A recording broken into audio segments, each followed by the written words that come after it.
अगले 11 दिनों में एक एवरेज स्टूडेंट से टॉपर कैसे बनते हैं, इसके 11 मोस्ट पावरफुल रूल्स आज तुम जानने वाले हो सके तो इन्हें नोट करके फॉलो करना। देखो, मैं आप लोगों को नहीं जानता, लेकिन हाँ, मैं आप लोगों के बारे में एक बात जरूर जानता हूँ, और वो है कि आप लोग इस वक्त डिप्रेशन में हो। जी बिल्कुल, डिप्रेशन का मतलब है आप सभी बहुत ज्यादा चिंता में हो। आपको समझ नहीं आ रहा कि अब आपका क्या होगा। एग्जाम आने को रह गए सिर्फ और सिर्फ 1.5 महीने, और वो भी कब बीतेंगे मालूम नहीं पड़ेगा। मैं अब भी बता रहा हूँ, अगर आज का ये वीडियो स्किप किया आपने तो फिर जो होगा उसके जिम्मेदार सिर्फ और सिर्फ आप होंगे। तो पहले 1 मिनट के अंदर समझते हैं कि हमारी स्थिति क्या है।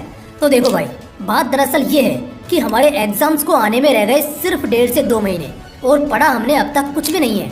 कुछ भी नहीं है का मतलब है सच में कुछ भी नहीं। इसके पीछे वजह एकदम सिंपल है, हमने इसलिए नहीं पढ़ा क्योंकि हमने पढ़ना चाहा ही नहीं, या फिर हमने पढ़ना तो चाहा लेकिन हमारे आलस्य ने, हमारे लापरवाही ने हमसे वक्त बर्बाद करा लिया, और आखिर में हम सब बर्बाद हो गए।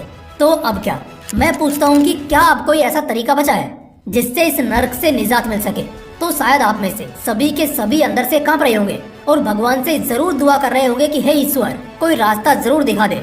आज हर बच्चा अंदर से मर रहा है क्योंकि उसे भी पता है 2-3 महीने बाद उसका क्या हाल होगा। लेकिन मैं पूछता हूँ, क्या तुम कम से कम अब भी सीरियस हो? और जैसा कहूँगा क्या वैसा कर पाओगे? अगर वाकई में सीरियस हो ना तो चलो वीडियो में आगे बढ़ते हैं। अगर आपने आज से भी शुरू किया तो इस आखिरी 1 महीने में जहाँ तुम्हारी औकात पास होने की भी नहीं थी, वहाँ से लेकर टॉपर बनने तक का सफर पूरा होगा। 11 बहुत इफेक्टिव स्टेप्स के बारे में बात करूंगा। हर स्टेप को अंडरलाइन कर लेना, बहुत ज्यादा फायदे में रहोगे। Step number 1, dream big but start small. एक बात जो हमें समझनी होगी कि सक्सेसफुल होने का कोई लिफ्ट नहीं होता।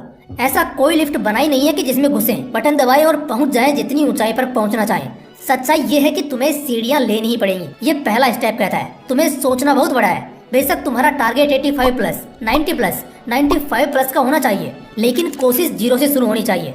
अब जब स्टूडेंट्स को अचानक ये रियलाइज होने लगता है ना कि बहुत कम टाइम बचा है, तो सीढ़ियां चढ़ने का नहीं सोचते बल्कि सीधा लिफ्ट चाहते हैं। लेकिन अफसोस, जब ऐसा लिफ्ट बना ही नहीं तो मिलेगा कैसे?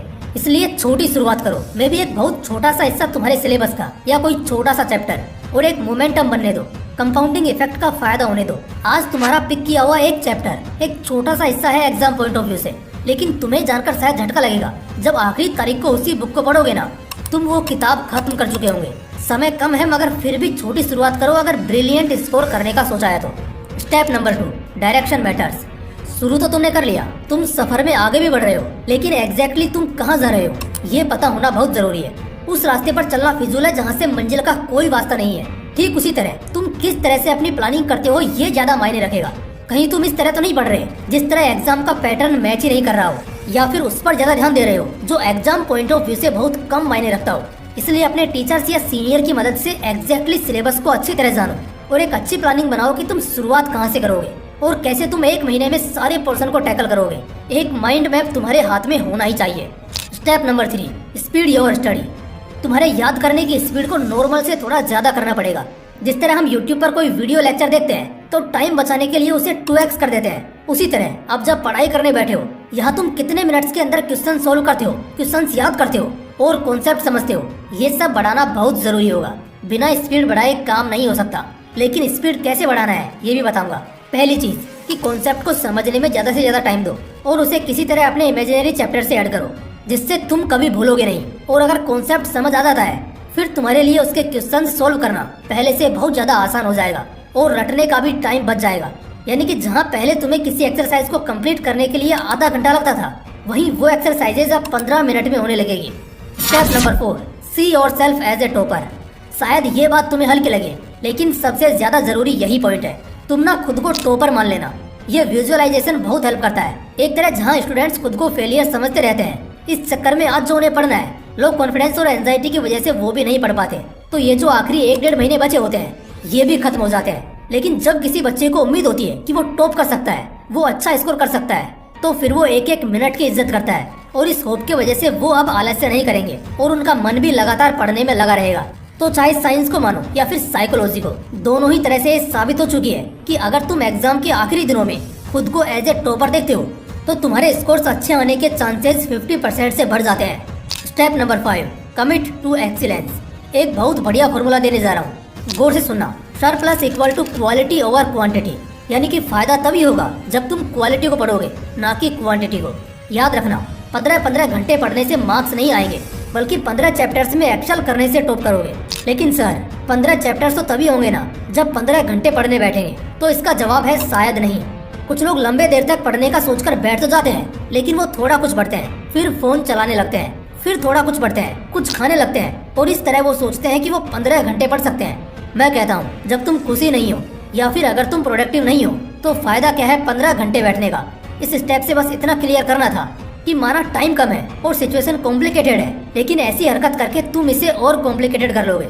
इसलिए ज्यादा से ज्यादा चीजें कम से कम समय में पढ़ने की कोशिश करनी है, ज्यादा घंटे पढ़ने की नहीं। Step number 6, decisive and action oriented. दोस्तों एक बहुत बड़े फिलोसोफर ने एक बड़ी अच्छी बात कही थी कि अगर तुम्हें एवरेज आउटकम चाहिए तो जो सारे लोग कर रहे हैं ना वही रिपीट करो। एवरेज या बिलो एवरेज तक पहुंच ही जाओगे, लेकिन अगर तुम्हें गोल्ड लेवल का आउटकम चाहिए तो तुम्हें अपने भी एफर्ट्स डालने होंगे।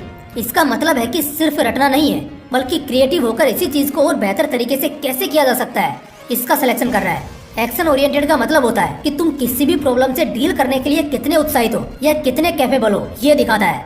तो जब कुछ दिनों में इतना कुछ कवर करना है तो हमें डिसाइसिव एंड एक्शन ओरिएंटेड होना पड़ेगा। ये बहुत ज्यादा हेल्प करता है। Step number 7, follow PRP rule, यानी प्रैक्टिस, रिवाइज एंड प्रैक्टिस। चाहे दुनिया का सबसे हाईएस्ट पेड टीचर भी आकर तुम्हें सिखाएगा ना, तब भी वो तुम एक ही बार में सीख जाओ ऐसा पॉसिबल नहीं है जब तक तुम उसकी प्रैक्टिस नहीं करोगे। प्रैक्टिस करना, फिर उसका रिवीजन करना और फिर दोबारा से प्रैक्टिस करना, एग्जाम आने तक बस यही करना है। लोग कहते हैं ना क्या फायदा प्रैक्टिस का जब पढ़कर भी काम चल सकता है। तो भाई सुनो, जब तक तुम्हारा हाथ नहीं बैठेगा ना तब तक तुम एक एवरेज ही रहोगे, और जब बात एवरेज से टॉपर बनने की आती है ना उस वक्त तुम्हें प्रैक्टिस करना ही पड़ेगा। और सबसे बड़ी बात ये होती है कि जब आदमी काफी ज्यादा प्रैक्टिस कर जाता है ना तो वो आजाद हो जाता है। फिर उसे किसी भी प्रॉब्लम को सोल्व करने के लिए किसी की जरूरत नहीं होती, क्योंकि दिमाग खुद ब खुद इतना मजबूत हो जाता है कि वो प्रॉब्लम्स के सॉल्यूशंस आसानी से निकाल सकता है। यही सबसे बड़ी बात होती है। ठीक इसके बाद रिवीजन करना होता है और तुम मिस्टर परफेक्ट बन जाते हो, यानी कि अब तुम्हारे 90+ आना तय है। Step number 8, switching the friends mode. एक और सबसे जबरदस्त पॉइंट बताऊंगा। जो दोस्ती यारी चीज होती है ना, ये एक आम आदमी को बहुत ऊंचा भी उठा सकती है और नीचे भी गिरा सकती है। वजह बताता हूँ। शायद एक बहुत बेचारा सा लड़का भी एक अच्छे ग्रुप में रहकर 10 गुना बेहतर हो सकता है, और एक बेहतर लड़का भी खराब ग्रुप में रहकर बहुत खराब बन सकता है। ये बिल्कुल पॉसिबल है। तो देखो, दोस्ती यारी तो पूरे साल कर ली, अब 1 महीने के लिए दोस्तों में बदलाव करो और ऐसे ग्रुप को ज्वाइन करो जिसमें सब 80 to 90% लाने की काबिलियत रखते हैं। टॉपर्स खुद बताते हैं कि उनको सबसे ज्यादा सपोर्ट किसी चीज से मिला है तो वो है ऐसा फ्रेंड सर्कल जो कुछ इस तरह का एनवायरनमेंट ही क्रिएट कर देता है कि आदमी को पढ़ाई के अलावा कुछ दिखता ही नहीं है। और इसमें भी खास बात यह है कि बहुत सारी चीजें तुम्हें ऐसी इंपॉर्टेंट पता चलती हैं जिसे तुम शायद कहीं और रहकर या अकेले में नहीं सीख पाओगे। तो इसलिए फ्रेंड मोड को स्विच करना बहुत ज्यादा जरूरी है। Step number 9, crack all the objectives and short answers. शुरू में मैंने कहा था शॉर्टकट पे मत जाओ, लेकिन अभी जो बता रहा हूँ इसे शॉर्टकट नहीं बल्कि स्मार्ट वर्क कहते हैं। तुम्हारे टोटल मार्क्स 100 होते हैं, इसमें से 20 तो इंटरनल मिल ही जाते हैं, और इसके बाद 20 से 25 मार्क्स सिर्फ और सिर्फ तुम्हारे ऑब्जेक्टिव पर बेस्ड होते हैं। और इन्हीं ऑब्जेक्टिव्स को यूज करके आगे भी कुछ शॉर्ट क्वेश्चंस पूछे जा सकते हैं। इसका ये मतलब है कि अगर अभी तक तुम 0 भी हो ना तब भी कोई दिक्कत वाली बात नहीं है। सिर्फ और सिर्फ ऑब्जेक्टिव्स कर लेने से तुम 50% मार्क्स के ऐसे ही मालिक बन जाओगे। उसके बाद बस 30% तो चाहिए मिनिमम, और ये आखिरी 15 दिन में बिल्कुल पॉसिबल है। और बड़ी बात ये है कि इस दौरान तुम एकदम मेंटली फ्री रहोगे। Step number 10, by heart the concepts by writing and teaching.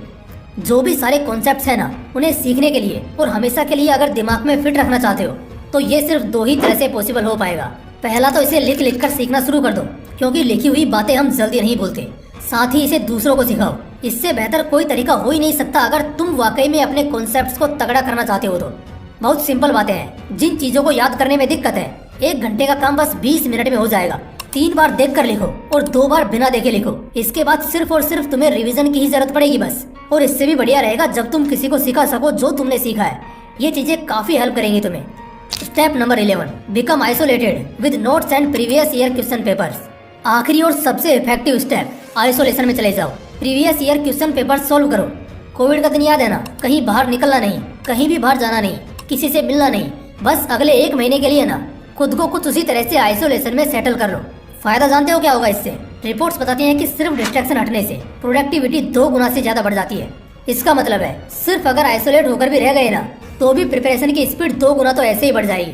और सबसे बड़ी बात कि इस बीच तुम्हें पिछले 5 साल के क्वेश्चन पेपर्स की सोल्विंग चालू करनी है। हर एग्जाम सेम ही होता है, बस कुछ चेंजेस के साथ। ऐसा ही इस साल भी होने वाला है, तो याद रखना इन बातों को। दोस्तों आज के इस वीडियो में हमने जिन 11 स्टेप्स के ऊपर बात करी है ना, इससे अच्छे से अपने लाइफ में एग्जीक्यूट करना है, और फिर ठीक इसके बाद तुम देख पाओगे शायद 1 महीना भी तुम्हें बहुत अच्छे मार्क्स से टॉप करा देगा। बाकी अगर आपको वीडियो अच्छा लगा तो इसे लाइक करना और अपने दोस्तों के साथ जरूर शेयर करना। फिर मिलते हैं इसी तरह के एक और बवाल वीडियो के साथ।